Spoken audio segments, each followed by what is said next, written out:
ऐ खुदाए पाक रहमान रहीम काज़ी हाजत वहाब करीम ऐ इलाहल आलमी ऐ बेनियाज़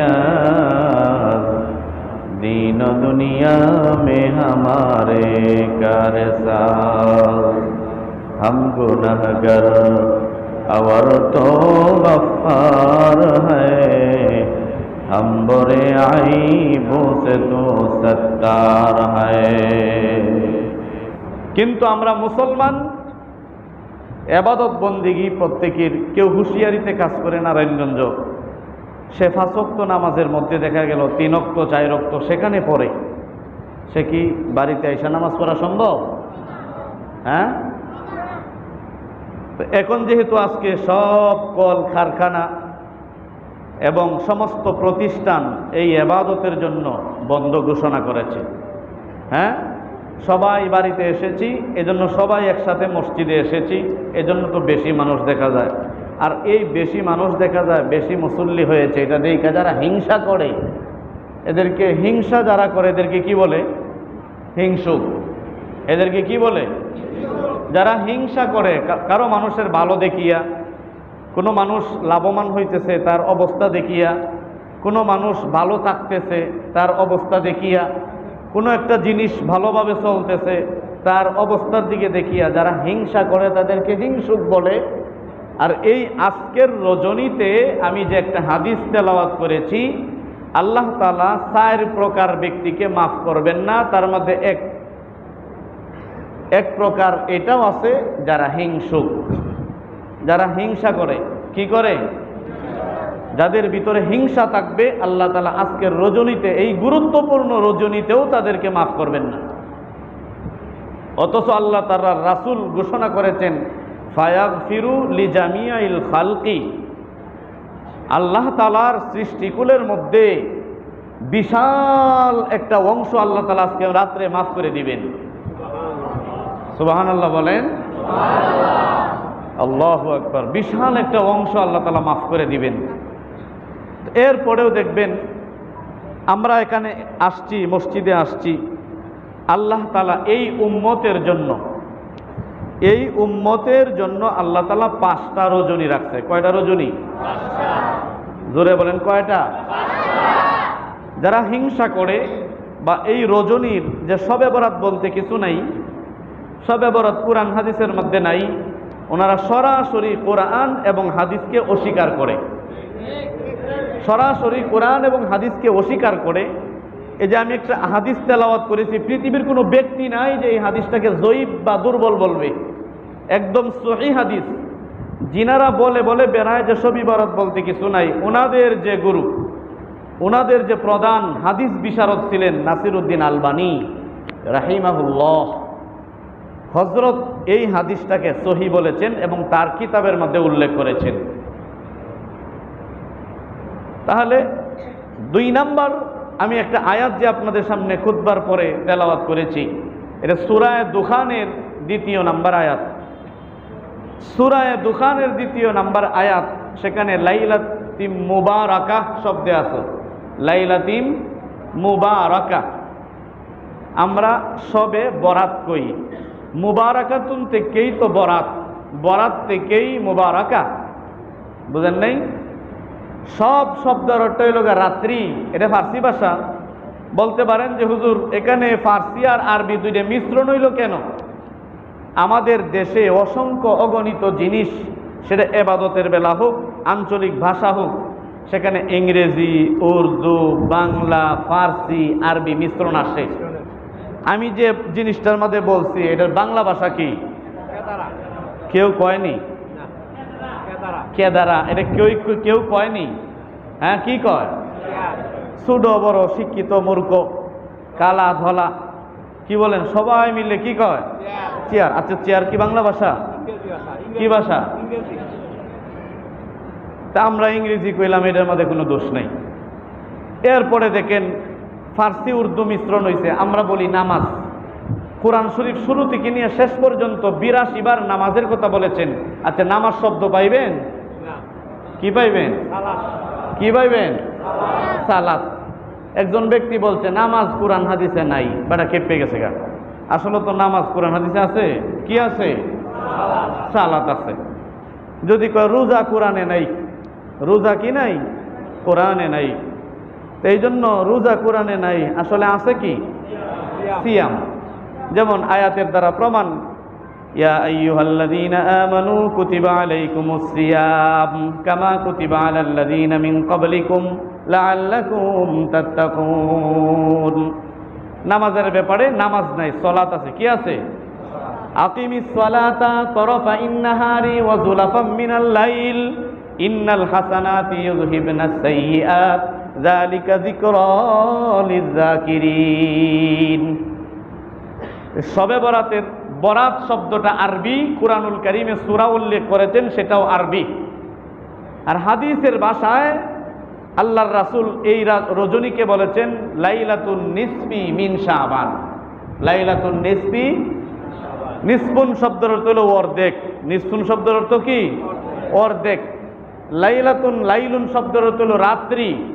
মিন শাবান, শাবান মাসের অর্ধেকের রাত্রি। শাবান মাসের কি?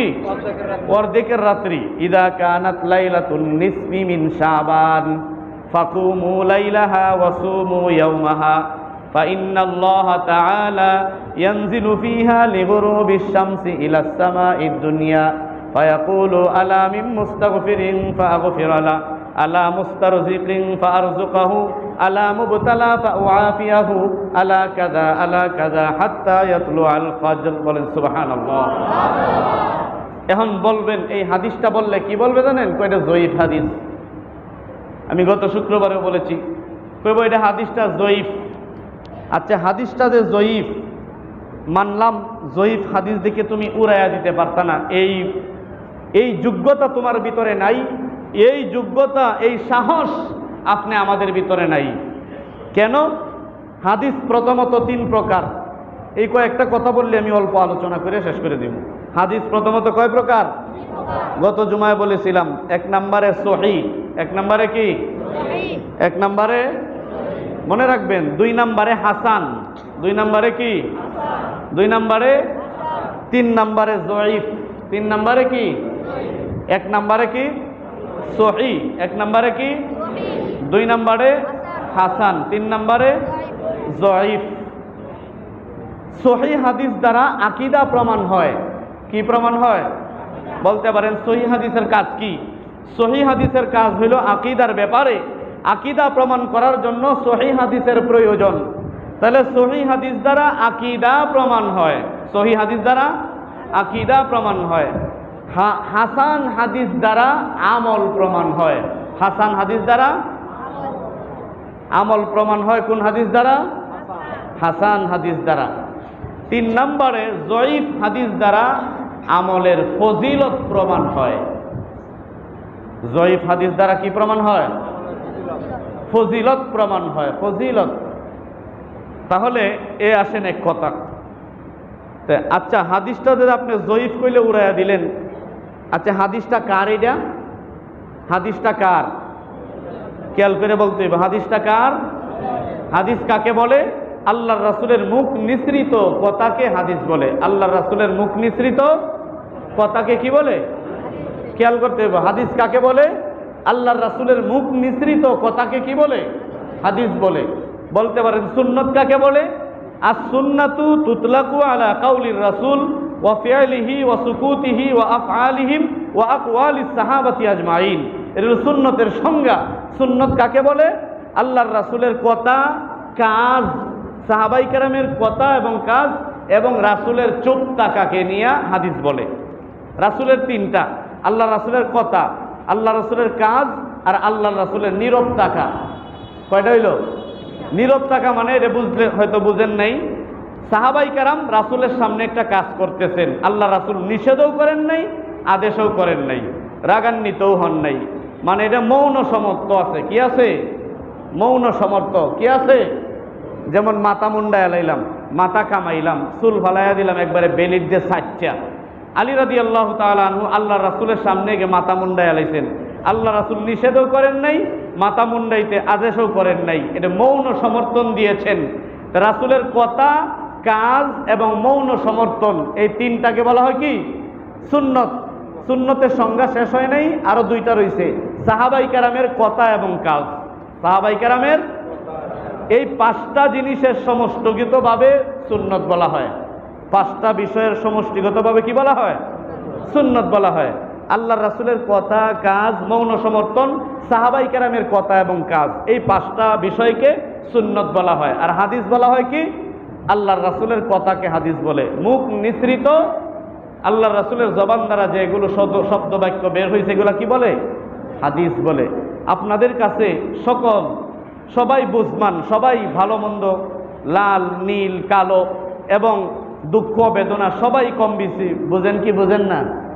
আচ্ছা বলেন তো দেখি, আল্লাহর রাসূল জীবনে কয়টা জয়ীফ কথা কইছেন?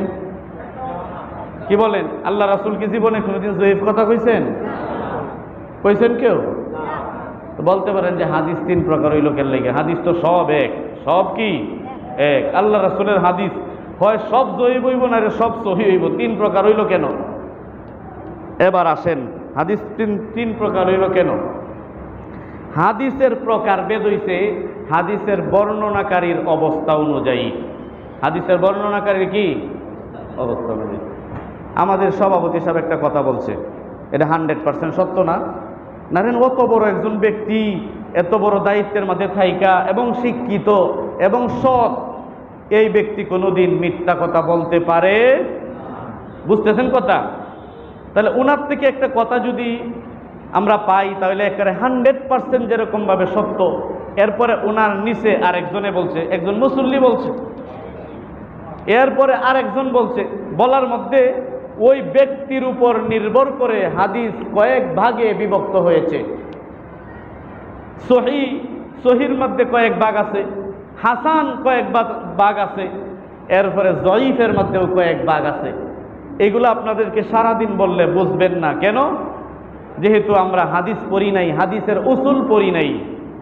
এগুলো বললে শুধু শুধু বিরক্ত বোধ আসবে অন্তরের ভিতরে।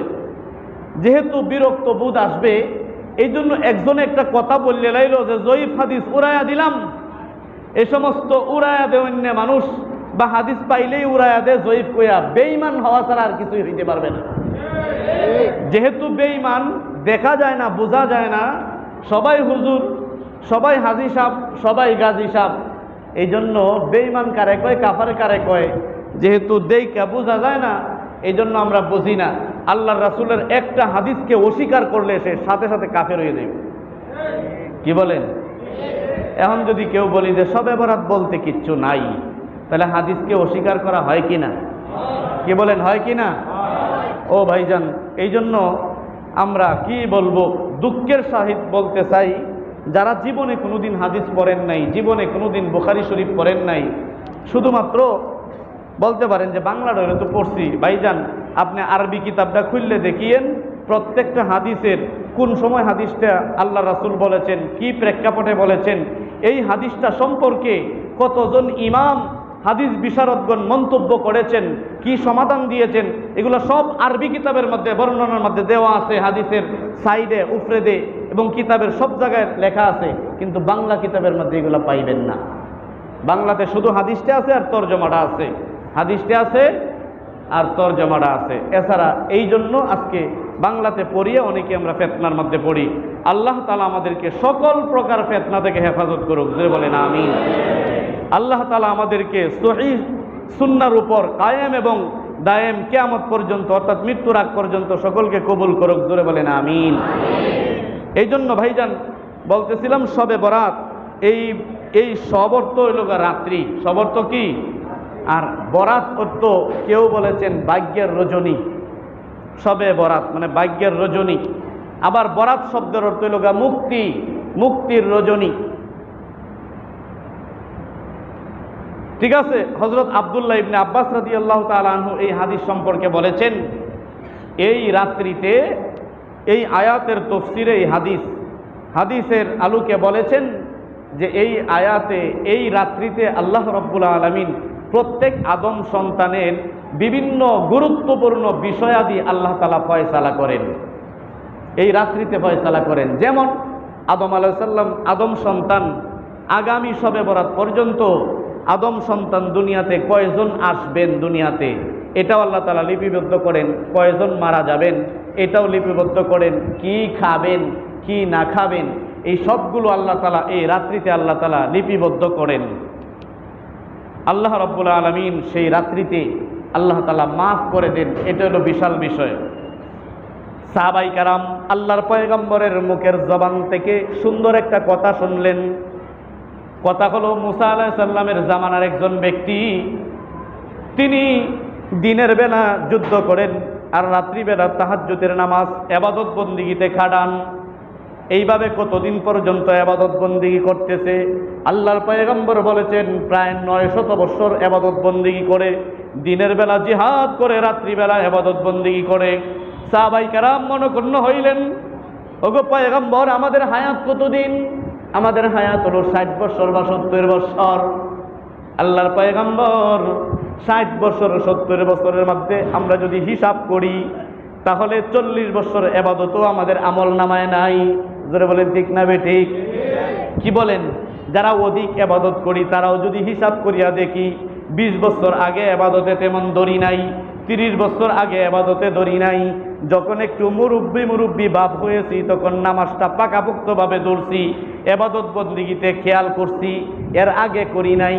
তাহলে যদি আমি গণনা করি, এভারেজ গণনা করলে 30 বছর বা 40 বছর ইবাদত আমার আমল নামায় নাই। ওগো আল্লাহর পয়গম্বর, আমরা কেমনে আল্লাহ তাআলার দরবারে ওই সমস্ত নবীর উম্মতদের ব্যাপারে আমরা কেমনে দাঁড়ামু? আল্লাহর পয়গম্বর সান্ত্বনা দিয়েছেন, ওগো আমার সাহাবায়ে কেরাম, তোমাদের জন্য আল্লাহ রাব্বুল আলামিন যদিও সময় দিয়েছেন কম, কিন্তু ওই সময়ের মূল্য এবং প্রতিদান দিয়েছেন সবচেয়ে বেশি। তোমরা ইবাদত করবা অল্প, তোমাদের আমল করবা অল্প, কিন্তু তোমাদের প্রতিদান হবে অনেক বেশি। যেরকম ভাবে একটা করে বলি, যে ব্যক্তি শুক্রবার দিন রাত্রে ইবাদত বন্দেগী করবে, আল্লাহ রাব্বুল আলামিন এরকম 100 বছর ইবাদত করার সওয়াব আল্লাহ তাআলা আমল নামায় দিয়া দিবেন। যে ব্যক্তি 2 ঈদের রাত্রিতে ইবাদত বন্দেগী করবেন, আল্লাহ রাব্বুল আলামিন তার আমল নামায় সমপরিমাণ সওয়াব দেয়া দিবেন। যে ব্যক্তি কদরের রাত্রিতে ইবাদত বন্দেগী করবেন, আল্লাহ রাব্বুল আলামিন 1000 বছর ইবাদত করার চেয়ে বেশি উত্তম আল্লাহ তাআলা দিয়া দিবেন ইবাদতের সওয়াব। কদরের রাত্রিতে করবেন, শবে বরাত করবেন, এরকম ভাবে 5টি রাত আল্লাহ তাআলা আমাদের জন্য দিয়েছেন। একটা হলো শুক্রবার জুমার দিনের রাত, বৃহস্পতিবারে দিবাগত রাত্রে, 2 নাম্বার হলো 2 ঈদের রাত্রি, কুরবান ঈদের রাত এবং রোজা ঈদের রাত। এই হলো 3টা। 4 নাম্বার হলো শবে বরাত, 5 নাম্বার হলো শবে কদর, এই কদরের রাত্রি। এই 5টা রাত আল্লাহ তাআলা আমাদেরকে দিয়েছেন। ও মুসলমান, একবার খেয়াল করে দেখুন, কারো জীবনে যদি শবে কদর, শুধুমাত্র শবে কদর কারো জীবনে যদি আল্লাহ তাআলা কবুল করে ফেলে, আপনি 1000 বছর ইবাদতের সওয়াব আপনার আমল নামায় জমা হয়ে যাবে। 1000 মাস ইবাদতের সওয়াব আপনার কত হাজার বার, সেটা আল্লাহ রাব্বুল আলামিন নির্দিষ্ট করেন নাই। অর্থাৎ আল্লাহ তাআলা গোপন রেখেছেন। কাল কিয়ামতের দিন যখন নেকের পাল্লা আমাদের হালকা হয়ে যাবে, আমাদের জাহান্নাম ঠিকানা হয়ে যাবে, হয়তো পারে আল্লাহ রাব্বুল আলামিন কোনো একটা আমলের দিকে খুশি হইয়া, কোনো একটা আমলের দিকে আল্লাহ তাআলা খুশি হইয়া সেই শবে বরাত শবে কদরের রাত্রিগুলা যে আমাদের থাকবে, সেই 1000 2000 আর 3000 নয়, যত হাজার মাসের ইবাদতের প্রয়োজন হয় সেই ইবাদতগুলো নেকের পাল্লায় দিয়া পাল্লা বাড়ি বানাইয়া জান্নাতের ব্যবস্থা করবেন। এই জন্য আমাদের সেইটা উল্লেখ করে নাই যে কত মাসের কত বছরের ইবাদত আল্লাহ তাআলা দিবেন। ও মুসলমান, ইবাদত আল্লাহ তাআলার গোলাম, আল্লাহ তাআলার বান্দারা খেয়াল করে শুনতে হবে। শুধুমাত্র এই রাত্রিতে আল্লাহর পয়গম্বর বলেছেন, আমি যে হাদিসটা তেলাওয়াত করেছি, ইন্নাল্লাহা লা ইয়াত্তালিউ লাইলাতিন নিসফি মিন শাবান ফায়াগফিরু লিজামিআল খালকি ইল্লা মুশরিকিন আও মুশাহিদ। এই হাদিসের মধ্যে আল্লাহ তাআলা আজকের রাত্রিতে আল্লাহ তাআলা অসংখ্য অগণিত মানুষকে মাফ করে দিবেন 2 জন ছাড়া। দুই কাজের মধ্যে লিপ্ত আছে যারা। এক নাম্বার যারা আল্লাহ তাআলার সাথে শরীক করে, গত জুমায় বলেছি। দুই নাম্বারে হলো যারা হিংসা করে। দুই নাম্বারে কি? ইল্লা মুশরিকিন, যারা মুশরিক করে, আও মুসাহিদিন, যারা হিংসায় লিপ্ত, হিংসা করে, যারা হিংসার মধ্যে থাকে, এই দুইজনকে মাফ করবেন না। আরেক হাদিসের মধ্যে আছে আরো দুইজনের নাম, আরো দুইজনের প্রকার। সেটা হলো যারা অকারণে বিনা অন্যায়, অন্যায় ছাড়া কাউকে হত্যা করে। ওয়াকাতালান নাফস, কোনো মানুষকে অন্যায় ছাড়া হত্যা করে, তাকে আল্লাহ তাআলা মাফ করবেন না। এরপরে 4 নাম্বার হলো যারা জিনায় লিপ্ত থাকে। যারা জিনায় লিপ্ত থাকে, এই 4 নাম্বার 4 প্রকারের ব্যক্তিদেরকে আল্লাহ তাআলা আজকের মতো ফজিলতের রাত্রিতেও মাফ করবেন না। এই জন্য সাবধান থাকতে হবে, আমার আমলের মধ্যে যেন কোনো শিরিক না হয়, আল্লাহ তাআলা মাফ করবেন না। আল্লাহ তাআলা বলেন, ইন্নাল্লাহা লা ইয়াগফিরু আন ইউশরাকা বিহি ওয়া ইয়াগফিরু মা দুনা যালিকা লিমান ইয়াশা ওয়া মান ইউশরিক বিল্লাহি ফাকাদ দাল্লা দালালান বাঈদা। আল্লাহ তাআলা বলেন যে আমি শিরিক ছাড়া, শিরিকের গুনাহ নিশ্চয়ই কোনোদিন শিরিকের গুনাহ মাফ করব না। আর শিরিক ছাড়া যদি গুনাহ হয় সেটা আমার ইচ্ছা হলে আমি মাফ করে দিতে পারি। ইন্নাল্লাহা ওয়া মান ইউশরিক বিল্লাহি ফাকাদ হাররামাল্লাহু আলাইহিল জান্নাহ ওয়া মাওয়াহুন নার। আল্লাহ তাআলা আরেক আয়াতের মধ্যে বলেন, যারা শিরিক করে আল্লাহ তাআলা তাদের জন্য জাহান্নাম হারাম করিয়া দেয়, তাদের জন্য জান্নাত হারাম করিয়া দেয়, জাহান্নাম তাদের জন্য ওয়াজিব করিয়া দেয়। যারা শিরিক করে তারা জাহান্নামে প্রবেশ করবে, এটা অবধারিত হয়ে যায়, আর জান্নাত তাদের জন্য হারাম হয়ে যায়। এই জন্য ভাইজান, শিরিকের গুনাহ হলো মারাত্মক গুনাহ। শিরিকের গুনার মধ্যে শিরিক কাকে বলে? সাহাবায়ে কেরাম প্রশ্ন করছে, ইয়া রাসূলুল্লাহ, ইয়া হাবিবাল্লাহ, শিরিক কাকে বলে? শিরিক কবিরা গুনাহকে বলে। কবিরা গুনাহ হলো শিরিকের পর্যায়ের গুনাহ। কবিরা গুনাহ কাকে বলে প্রশ্ন করেছেন আল্লাহর পয়গম্বর, উত্তর দিয়েছেন, শোনো, আল ইশরাকু বিল্লাহ, উকুকুল ওয়ালিদাইন, ওয়া কাতালান নাফস, ওয়াল ইয়ামিনুল গুমুস। 4টা উল্লেখ করেছেন এখানে। ওয়া কাতালান নাফস, আল ইশরাকু বিল্লাহ, 1 নম্বরে কবিরা গুনাহ, 1 নম্বরে হলো আল্লাহ তাআলার সাথে শরীক করা। 2 নম্বরে কবিরা গুনাহ হলো কাউকে অন্যায়ভাবে হত্যা করা। 3 নম্বরে কবিরা গুনাহ হলো পিতা মাতার সাথে সৎ ভালো ব্যবহার না করা, পিতা মাতার সাথে খারাপ ব্যবহার করা, এটাও হলো কবিরা গুনাহ। এরপরে মিথ্যা কসম খাওয়া। মিথ্যা কসম, একটা জিনিস কেউ করে নাই, দেখি নাই, এরপরে কইলাম আল্লাহ খুদার কসম এটা না করছে, ফাঁসানির লাইগা। বুঝেন নাই? এই কাজটা হ্যাঁ করছে, বুঝেন নাই? মিথ্যা কসম খায়নি মানুষে, হ্যাঁ মিথ্যা কসম খায়। মিথ্যা কসম আল্লাহর পয়গম্বর মুসা আলাইহিস সালামের নামে মিথ্যা কসম খাইছিল। মুসা আলাইহিস সালাম যেহেতু সত্য, মুসা আল্লাহর পয়গম্বর, মুসা কি আল্লাহর পয়গম্বর। আল্লাহর পয়গম্বর কোনোদিন প্রতারণা করে মানুষের সাথে? নাউজুবিল্লাহ, কোনোদিন করে না। উলামায়ে কেরামও সহজে কোনোদিন কোনো মানুষের সাথে প্রতারণা করে না, মানুষ ভুল বুঝ জানে। তো মুসা আলাইহিস সালাম কালিমার দাওয়াত দেয়, যাকাতের কথা বলে। এই জন্য কারুনের নাম শুনছেন না?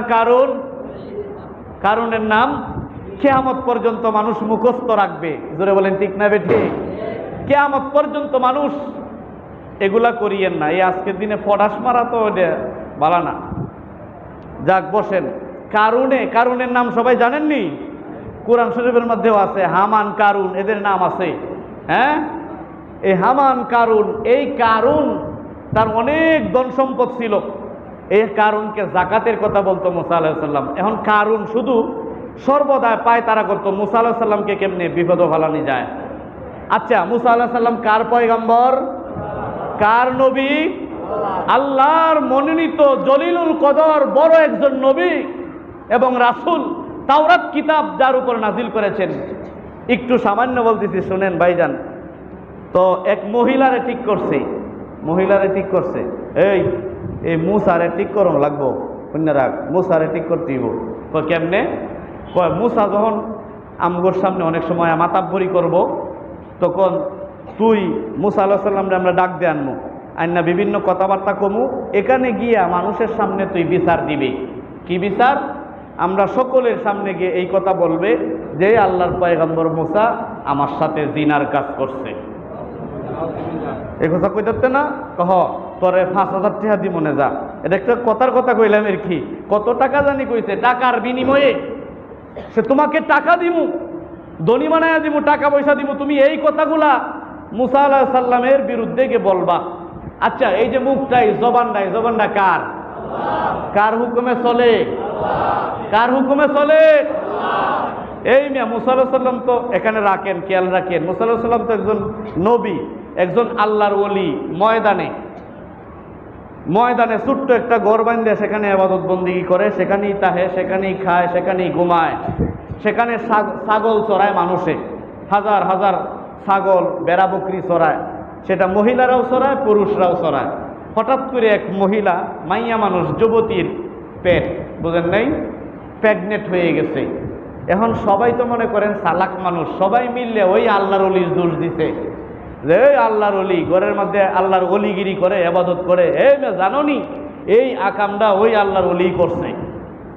সবাই মিললে দোষ পাইয়া আল্লাহর ওলির আর কেউ জিজ্ঞাসা করে নাই। এক সুট গ্রামবাসী আল্লাহর ওলি ফিতনা জাদেওনের, মায়ের জাদেওনের ইচ্ছা মতো ফিতনা দেয়া লাইছে, খেয়াল লাগিয়ে মায়ের খাইছে, এটাও আল্লাহর ওলি জানে না। জানতে চাইছে আমার মায়ের খাওয়ার কারণ কি, একটু বলেন না দেখি, মায়ের খাওয়ার কারণ জিজ্ঞাসা করো, হেন্দে আকাম করছো মিয়া, এরকম কথা বুঝেন নাই? নাউজুবিল্লাহ বলেন।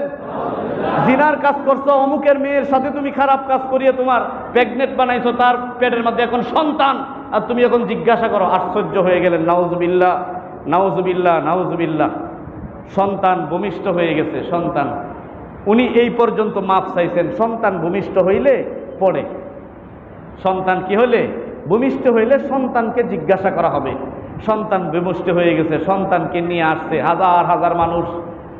আল্লাহর ওলি আল্লাহ তাআলা সেজদায় পড়ে কান্দিয়া উঠিয়া ওই সন্তানকে ইশারা করে বলছে, এই সন্তান, তোর জবান দিয়ে বলতে হবে, হক বাতিলের পরিচয় হয়ে যাবে, কে সত্যবাদী কে মিথ্যাবাদী। তুই বল তোর পিতাকে। এই ময়দানের মধ্যে হাজার হাজার মানুষের মধ্যে তুই বাছাই করিয়া তুই কইয়া দে তোর পিতাকে। এই সন্তান আল্লাহর ওলির পক্ষে রায় দিয়া একজন পিতা না, কয়েকজনের দেখাইয়া দিছে, হে ওই ইনারা হলো আমার পিতা, ওনারা আমার পিতা। বুঝেন নাই?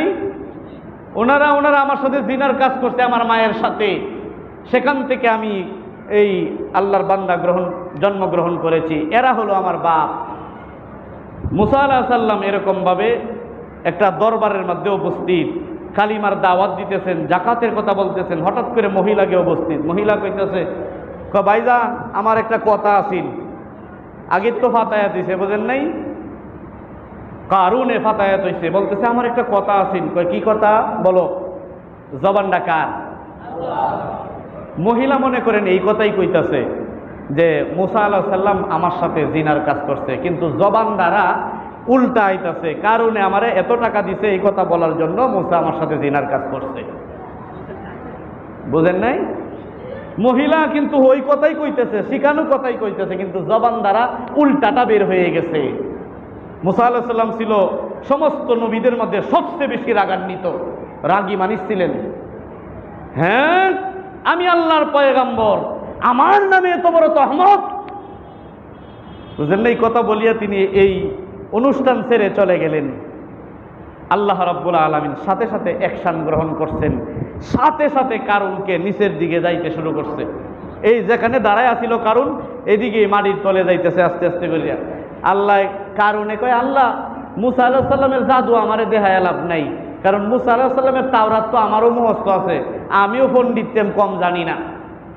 এইভাবে যাইতেছে, এরপরেও সে হার স্বীকার করে না, ভুল স্বীকার করে না, অন্যায় স্বীকার করে না। অন্যায় হওয়ার পরে অন্যায় স্বীকার না করার শয়তানের কাজ। কার কাজ? আল্লাহ তাআলা কইছিল মানুষকে সেজদা করো নাই সম্মানের, ঠিক আছে ভুল হয়ে গেছে, তুমি ভুলটা স্বীকার করে নেও। তখন সে তাকাব্বুরি করছিল, অহংকারী করছিল, হিংসা করছিল। আমারে বানাইছো আগুন দিয়া, মানুষ বানাইছো মাটি দিয়া। আগুন মাটিকে সেজদা করতে পারে না, মাটি সে না আগুনকে করবে। তখন আল্লাহ তাআলা তাকে শয়তান বানাইছে, এর আগে বানান নাই। আল্লাহ তাআলা প্রথম ভুল করলেই আল্লাহ তাআলা শাস্তি দেন না, আল্লাহ তাআলা অবকাশ দেন। এই পর্যন্ত যখন গেছে, আল্লাহ আমার ভয় দেখায় লাভ কি? লাভ নাই তো। এই পর্যন্ত যখন গেছে, গলা পর্যন্ত মাটির তলে গেছে গা, আল্লাহ রাখো আল্লাহ, তার ধন সম্পদের অভাব নাই, হাজার হাজার কোটি কোটি ধন সম্পদের মালিক কারুন। এই অবস্থায় যদি মারা যায়, সারা দুনিয়ার মানুষ বলবে কারুনের ধন সম্পদের প্রতি হয়তো মুসা আলাইহিস সালামের লোভ এসে গেছে, এই জন্য কারুনকে জাদু করিয়া মারিয়া আর সমস্ত কারণের ধন সম্পদের মালিক মুসা হয়েছে। এই ধন সম্পদ লানতের ধন সম্পদ আমরা দেখতেও চাই না। তাকে যদি শাস্তি দিতেছ, তার ধন সম্পদ তার মাথার উপরে দিয়া দাও, সমস্ত ধন সম্পদ নিয়ে নিচের দিকে যেন যাইতে থাকে। নাউজুবিল্লাহ বলেন। এই জন্য মুহূর্তের মধ্যে আল্লাহ তাআলা তার ধন সম্পদ যা ছিল কুদরতিভাবে সব মাথার উপরে এনে দিয়া দিছে। এইভাবে যাইতে যাইতে হাদিস শরীফের মধ্যে আছে, কিয়ামত পর্যন্ত কারণ শুধু খালি তলের দিকে যাইতেই থাকবে। এখনো যাইতেছে মিয়া, এখনো যাইতেছে। মানুষকে মিথ্যা কথা বলিয়া, মিথ্যা প্রতারণা করিয়া মানুষকে ফাঁসানোর জন্য আল্লাহর পয়গাম্বরকে ফাঁসায় মিথ্যা কথা বলিয়া। এরকম মিথ্যা কথা বলুন না মানুষ আমাদের এখানে নাই? আল্লাহর পয়গাম্বরের সময় ছিল না? হ্যাঁ, আল্লাহর পয়গাম্বরের সময় মুসল্লি সাজ্জে, সাহাবী সাজ্জে বলতেছে, হুজুর আমরা তো আল্লাহর আপনার দোয়ার বরকতে আমরা সবাই মুসলমান হয়ে গেছি, আমরা দূর এলাকার মানুষ, আমাদেরকে কিছু হাফেজ দেন, আলেম দেন, আমরা যাদের কাছে গিয়ে এলেম শিখমু, কোরআন শিখমু, মাসালা শিখমু। হুজুর সরল মনে তাদেরকে 35 জন কোরআনের হাফেজ দিয়েছিলেন। কয়জন? 35 জন কোরআনের হাফেজ দিয়েছিলেন, আলেম দিয়েছিলেন, বিজ্ঞ আলেম। তাদের 35 জনের মধ্যে 34 জনকেই কিছু দূর নিয়ে ময়দানের মধ্যে নিয়ে 34 জনকেই তারা হত্যা করে ফেলেছে, একজনকে জীবিত রাখছে। এই মুনাফিকের দলেরা ইসলামের মধ্যে সবচেয়ে বেশি ক্ষতি করেছে মুনাফিক। এই জন্য ভাইজান মুনাফিকি থেকে সাবধান থাকতে হবে। কারো জীবনে যদি উন্নতি, আমার ইবাদত কপালে আল্লাহ তাআলা যতটুকু রাখছে বা যতটুকু সাধ্য অনুযায়ী আল্লাহ তাআলার ফরজ ইবাদত করি, আল্লাহ তাআলার ফরজিয়ত হুকুম আদায় করি, রাসূলের তরিকা অনুযায়ী চলার চেষ্টা করি, এত তাহাজ্জুদ পড়তে পারি না, এত নফল পড়তে পারি না, এত কোরআন তেলাওয়াত করতে পারি না, এত তাসবিহ পড়তে পারি না, কিন্তু কারোর সাথে প্রতারণাও করি না। জোরে বলেন ঠিক না বেঠিক? কারোর সাথে মুনাফিকি করি না। আল্লাহ রাব্বুল আলামিন আমাদের আমল, আখলিস দীনাকা ইয়াকফিকাল আমালুল কলিল। তোমার যদি অল্প আমলও হয়, তোমার যদি অল্প স্বল্প আমলও হয়, জীবনে কম আমলও হয়, কিন্তু আমলের মধ্যে খালেস নিয়ত ছিল সহি, এই কারণে অল্প আমলই কাল কিয়ামতের দিন তোমার নাজাতের জন্য ওসিলা হয়ে যাবে। কিন্তু একজন নবীদের পিছনে লাগা যাবে না, আলেমদের পিছনে লাগা যাবে না। বুঝেন নাই? তো বলতেছিলাম, মা এই কবিরা গুনাহ আল্লাহ রাসূলকে জিজ্ঞাসা করছিলেন, তো একটা বললাম, সেটা হইল গা মিথ্যা কসম খাওয়া। মিথ্যা কি? কসম খাওয়া। এই মিথ্যা কসম আমরা কেউ খাবো না। এই জবানটা আল্লাহর। আপনার বিরুদ্ধে একদিন জবানটা কিন্তু সাক্ষী দিবে, এটা জানেন? এটা জানেন? ও মিয়া, এই জবান কিন্তু আজকে আমার শক্তি আছে, পাওয়ার আছে, এই জন্য এই জবান দিয়ে আমি মিথ্যা সাক্ষী দিতেছি। এই জবান একবার আল্লাহ তাআলার শক্তিতে চলে যাবে না? আমার শক্তি থাকবে? আজরাইল যখন আসবে তখনই এই জবান আমার কাজ আর করবে না, তখন আল্লাহ তাআলার হুকুমে চলবে। আল্লাহ তাআলা হুকুম দিলে কালিমা নসিব হবে, আল্লাহ তাআলা হুকুম দিলে জবান আর ঘুরবে না, কালিমা নসিব হবে না। এজন্য ভাই ভয় করা দরকার, ভয় আসার দরকার অন্তরের ভিতরে। এরপরে আরেকটা হলো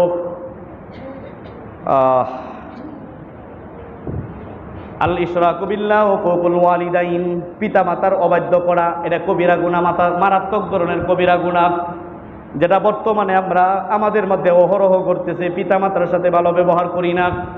মুসলমান ইমানদার পিতা মাতাকে মা বাবা মনে করি না, মাকে মা মনে করি না, বাবাকে বাবা মনে করি না। অথচ কত কষ্ট করে লালন পালন করেছেন আপনি। আমি যখন মায়ের পেটের ভিতরে 8 মাস 9 মাস যখন আমার হয়েছিল, তখন অন্ততপক্ষে 3 কেজি 4 কেজি হয়েছিলাম। কি বলেন? 2 কেজি 2.5 কেজি ওজনের সন্তানটা পেটের মধ্যে ধারণ করে মা 24 ঘন্টা লড়াচড়া করত। মুসলমান কতটুকু কষ্ট হইতো একবার পরীক্ষা নিরীক্ষা করার জন্য। একটা ব্যাগের ভিতরে 2.5 কেজি ওজনের, 3 কেজি ওজনের একটা ইটা চিনেননি? মাটি দিয়ে বানায় আগুনে ফুটছে, বিল্ডিং করেছে ইটা। এই ইটাটা ব্যাগের ভিতরে ভরিয়া রশি দিয়ে দড়ি দিয়ে বান্ধা পিঠের মধ্যে আপনি বান্ধিয়েন। আপনি 3 মাসের জন্য পিঠের মধ্যে ওই ইটাটা বানবেন, দিনে রাত্রে কোনো সময় খুলতে পারবেন না।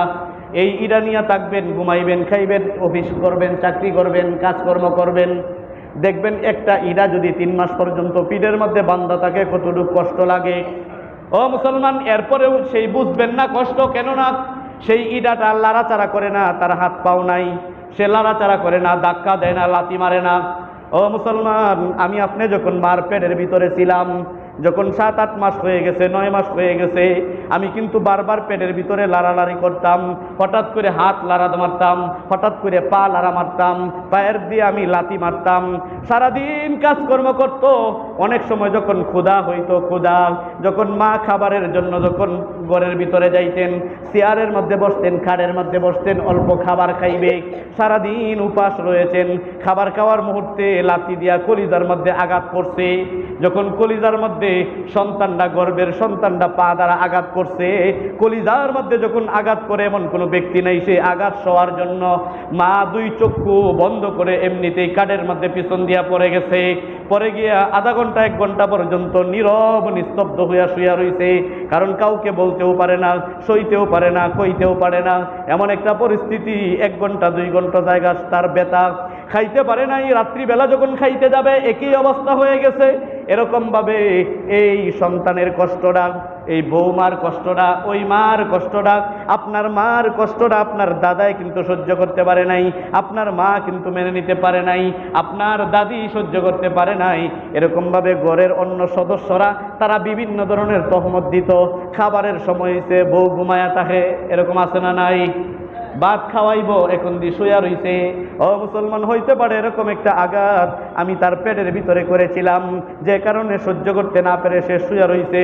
ও মুসলমান, সবচেয়ে বড় হাদিসের ভাষায় তার সবচেয়ে বড় কষ্ট হলো যখন সে 10 মাস 10 দিন যখন আমি মায়ের গর্ভ থেকে পৃথিবীতে আসার জন্য যখন আমি তৈরি হয়ে গেলাম, আল্লাহ তাআলা হুকুম দিয়েছে, সন্তান, ওগো আমার বান্দা বান্দি, তোমার মায়ের পেটের ভিতরে এখন আর থাকতে পারবা না, পেটের ভিতরে থাকার জন্য তোমাকে বানাইছি না আমি আল্লাহ তাআলা, তোমাকে কষ্ট দিব না।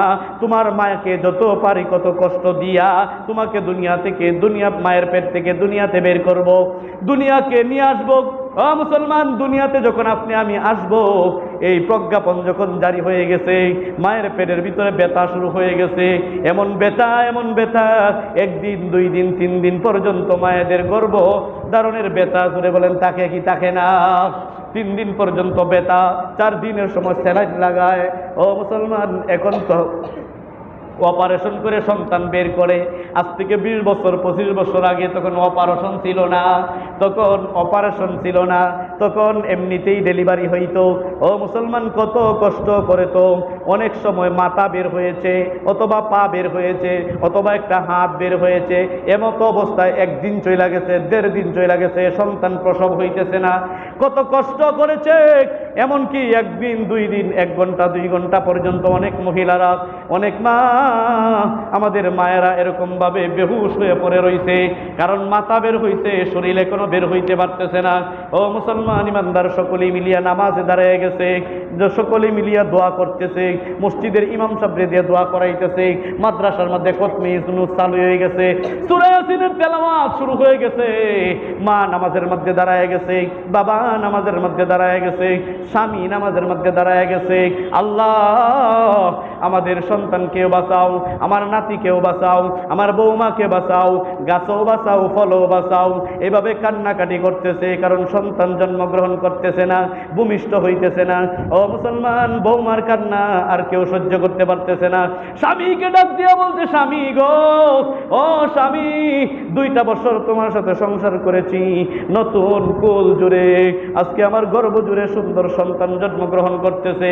ওগো স্বামী, যে ব্যথা অনুভূত হইতেছে, যে ব্যথা, যে কষ্ট লাগতেছে, স্বামী গো, হয়তো বা আমি নাও থাকতে পারি, আমি হয়তো দুনিয়ার জীবন থেকে, দুনিয়ার জমিন থেকে এখনই বিদায় নিতে পারি, আমার হায়াত শেষ হয়ে যাইতে পারে। ও স্বামী, 2 বছরের মধ্যে হয়তো আপনার খেদমত সঠিকভাবে করতে পারি নাই, আপনার কথা আমি সঠিকভাবে মানতে পারি নাই। স্বামী গো, যে কষ্ট অনুভব হইতেছে প্রথম সন্তান হওয়ার কারণে, আগে তো জানতাম না সন্তান হইবার কষ্ট। ও স্বামী, আল্লাহর রাস্তায় আপনি মাফ করে দিয়েন। আপনার প্রতি আমার কোনো গুসা নাই, রাগ নাই। আমি আপনার স্ত্রী হিসাবে আমাকে মাফ করে দিয়েন। স্বামী আর স্ত্রী মাফ চাওয়াচাওয়ি হয়ে গেছে। আল্লাহ রাব্বুল আলামিন সকলের দোয়ার বিনিময়ে মাকে বেহুশ করিয়া আমি তখন দুনিয়াতে এসেছিলাম। যখন দুনিয়াতে আসছি মা বেহুশ হয়ে রয়েছে, স্যালাইন লাগাইছে, ডাক্তার এসেছে, ইনজেকশন করতেছে, চিকিৎসা করতেছে। 2 ঘন্টা 3 ঘন্টা পরে আমার মায়ের যখন হুশ আসলো, মায়ের হুশ আসার পরে দুনিয়ার কারো কথা নাই, একটা কথাই, যার জন্য আমি 10 মাস 10 দিন কষ্ট করেছি, এখন ভূমিষ্ঠ হওয়ার জন্য 2 দিন 3 দিন আমি প্রসব বেদনা আমি সয়েছি। আমার সেই কলিজা চিরা আমার রত্ন সন্তানের চেহারাটা আমাকে একটু দেখাও। যখন চেহারাটা সন্তানের দেখায়, মার সামনে যখন বাচ্চাটা তার আত্মীয় স্বজন এনে তুলে ধরে, ও মুসলমান ইমানদার, এখনো রক্ত পরিষ্কার করে নাই, এখনো তার শরীর পরিষ্কার হয় নাই।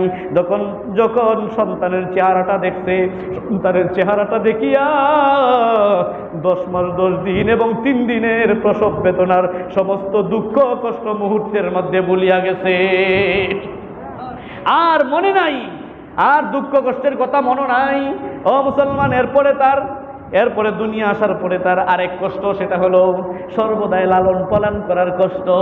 ও বাবারা, যারা আমরা বাবা হয়েছি, যারা এখনো যুবক ভাইয়েরা বিয়া শাদী করি নাই, ও মুসলমান, একটা সন্তান আপনি 2-1 দিন ফাইলে দেখিয়েন কেমন লাগে।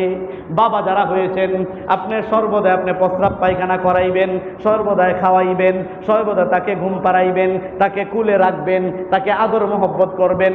3 দিন পর্যন্ত একটা সন্তানের ভরণ পোষণ করিয়েন, যতন করিয়েন, দেখবেন মা একজন কত কষ্ট করে সন্তানের জন্য, কত কষ্ট করে।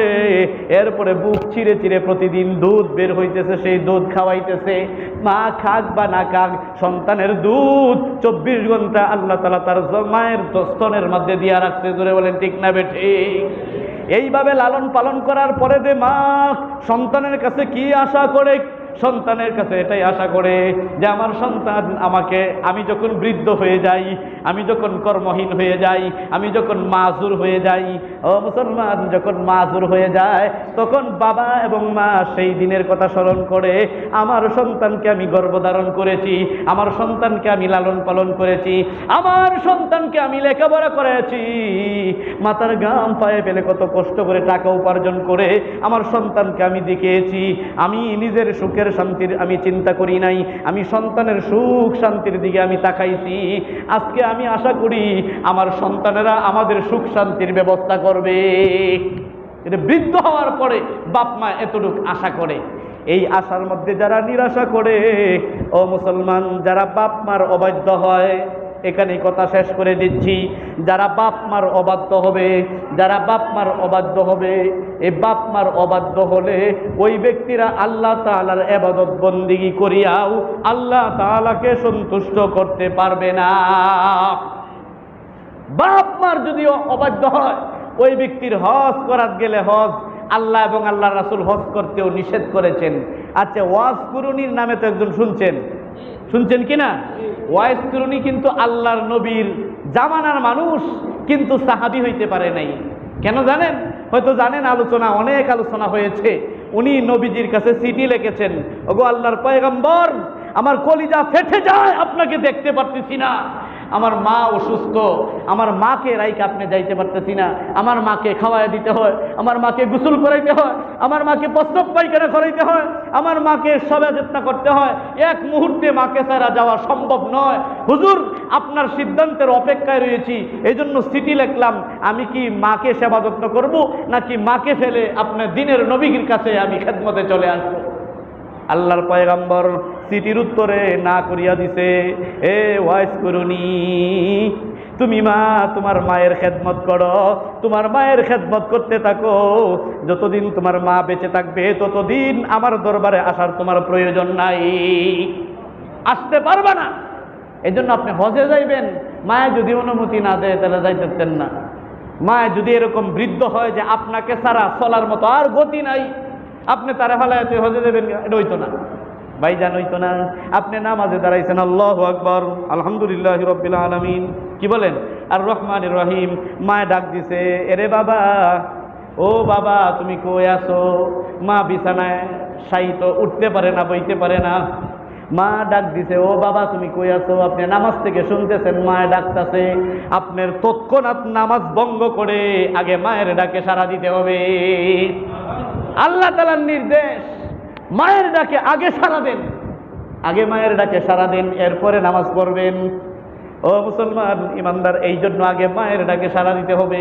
তাহলে আল্লাহ তাআলা যত জায়গায় আল্লাহ তাআলার হুকুমের কথা বলেছেন ভাইজান, কোরআনুল কারীম খুলিয়া দেখবেন বাংলা অক্ষরে লেখা আছে আল্লাহ তাআলা যত জায়গায় আল্লাহ তাআলার ইবাদতের কথা বলেছেন, যত জায়গায় আল্লাহ তাআলা শিরিকের কথা বলেছেন, পাশাপাশি আল্লাহ তাআলা মা বাবার খেদমতের কথা বলেছেন। সাথে সাথে মা বাবার খেদমত, কারণ তাদের মাধ্যমে তো আমরা দুনিয়া আইছি। জোরে বলেন ঠিক না ঠিক? আবু বকর সিদ্দিক রাদিয়াল্লাহু তাআলা আনহু শুধু বাপেরে বলছে, বাবা তুমি আজকে মা বাবা, তুমি আমার জন্মদাতা বাবা, আর না হয় আল্লাহর রাসূল যে হুকুম দিয়েছিল, আল্লাহর রাসূল হুকুম দিলে তোমাকে তোমার কল্লা উড়াইয়া দিতাম। এটা আল্লাহর রাসূলের কানে গেছে। আল্লাহর রাসূলের কানে গেলে আল্লাহ রাসূল রাগ করে লাইছে, সর্বনাশটা করেছে। আর নবীজি রাগ করবেন একজন সাহাবী তা মেনে নিতে পারে?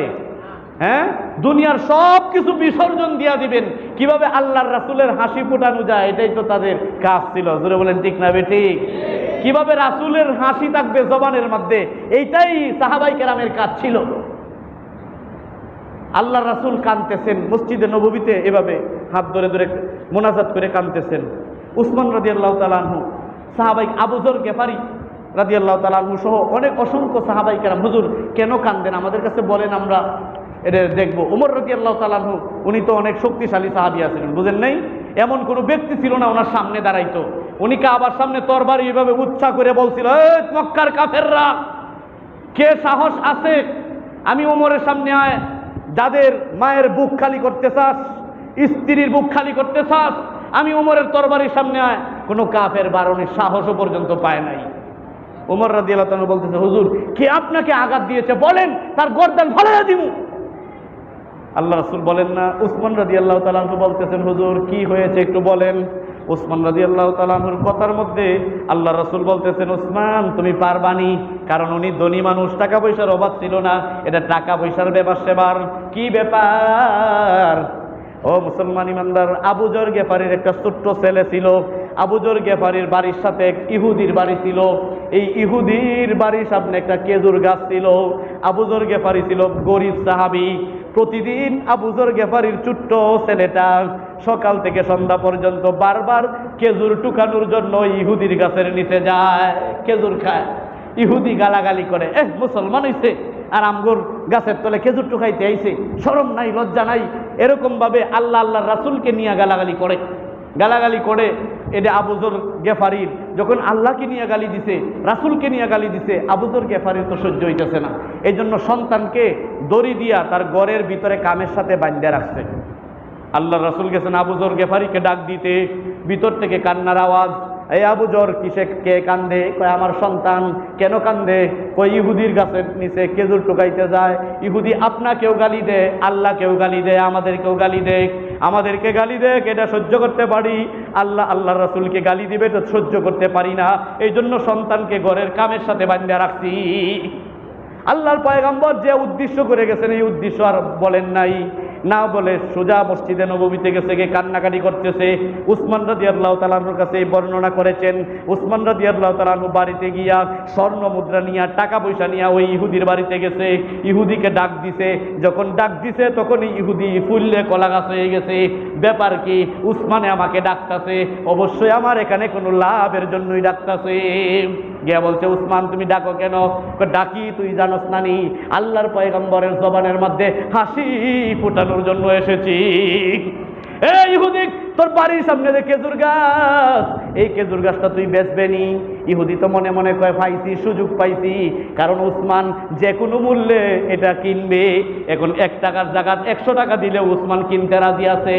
এরকম ভাবেই চড়া মূল্য, যখন খেজুরের দাম আছে, খেজুর গাছের দাম আছে 1 টাকা, ওই ইহুদি বলে 100 টাকা লাগবে। উসমান রাদিয়াল্লাহু তাআলা আনহু বস্তা থেকে ব্যাগ থেকে 100 দিরহাম সাথে সাথে বের করে দিয়া দিছে, আর কোসে বলছে, এই ইহুদি আজকে তুই সুযোগ হারায়া গেছস, তুই যদি বলতে এই উসমান তোমার যত খেজুরের বাগান আছে সমস্ত খেজুরের বাগান দিয়া দিতে হবে এই একটা খেজুরের বিনিময়ে। এই ইহুদি, একটা খেজুর গাছের বিনিময়ে আমি উসমান তৈয়ার ছিলাম সমস্ত খেজুরের বাগান তোকে দান কইরা দিমু, তোর নামে লেখা দিমু, তুই তো ভুল কইরা লাইছস, যা তাড়াতাড়ি দলিল করে দেখ। টুকেন কাগজের মধ্যে দলিল করে দিছে, দলিল করে আল্লাহর পয়গম্বরের কাছে দিছে, ওগো পয়গম্বর, এই যে ইহুদির কাছ থেকে খেজুর গাছ কিনে লইছিলেন এটা আপনার নামে কিনছি, আল্লাহর পয়গম্বরের নামে কিনছে। আল্লাহর পয়গম্বর দৌড় দিয়া আবু যর গেফারির বাড়িতে গেছে, গিয়া বলছে তোমার সন্তান কোথায়? আল্লাহর পয়গম্বরের হাতে বান খুলছে, ছুটাইছে, কুলে নিছে, দুই গালে দুইটা চুমা দিছে। ও বাবা কান্দিও না, এই নেও খেজুর গাছের দলিল, সারা জীবন টুকায়া টুকায়া খেজুর খাইবা, কোন ইহুদির বাচ্চা তোমাকে আর গাইল দেওয়ার মতো সাহস পাবে না। আল্লাহর পয়গম্বরের মুখে হাসি ফুটাইছে মিয়া।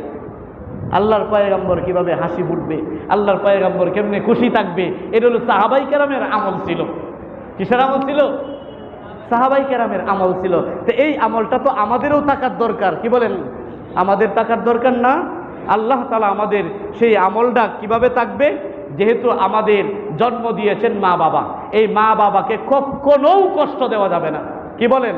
আমরা হাত বাড়ায় দেখাইতে পারি আজ থেকে কোনোদিন মা বাবাকে কষ্ট দিব না ইনশাআল্লাহ। হাত বাড়ান, আল্লাহ তুমি কবুল করো, জোরে বলেন আমিন। হাত নামান। 2 নম্বরে উলামায়ে কেরামদের বিরুদ্ধে আচরণ করা যাবে না।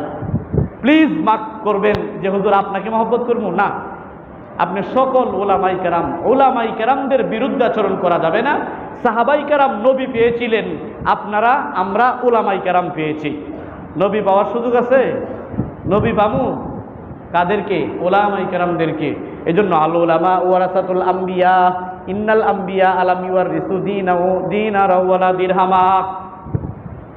আল্লাহ রাসূল এলেমের খাজানা সব উলামায়ে কেরামদের কাছে রেখে গেছেন, জিম্মাদারি দিয়ে গেছেন। আল্লাহ তাআলা নিজে জিম্মাদার দিয়েছেন উলামায়ে কেরামদেরকে। নবী রাসূল আর পাঠানো হবে না, কিয়ামত পর্যন্ত তোমরা আলেম উলামাদের সাথে থাকবা, ওয়াকুনু মা'আস সাদিকিন, তাদের সাথে থাকবা। এই জন্য এই কাজগুলো যদি করি, 1 নম্বরে মা বাবা কখনো তাদেরকে রাগান্বিত করানো যাবে না।